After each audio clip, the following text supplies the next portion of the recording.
నమస్తే అండి. నమస్తే.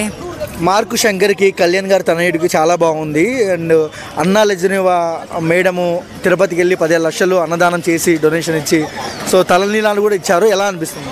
చాలా హ్యాపీగా ఉంది. ఆవిడ ఒక భర్త సనాతన ధర్మాన్ని ఫాలో అవుతుంటే భర్త అడుగుజాడల్లోనే భార్య నడవడం, భర్తకి అనుకువగా అన్నిటికీ సమానంగా ఉండడం చాలా హ్యాపీగా ఉంది.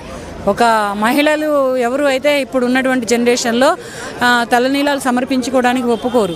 కానీ తన కుమారుడు శంకర్ బాబు గురించి తను మొక్కుకొని కాలినడక మీద వెళ్ళి తలనీలాలు సమర్పించడం చాలా ఉన్నతమైన మాట. ఆ మాతృమూర్తికి చేయెత్తి దండం పెట్టొచ్చు.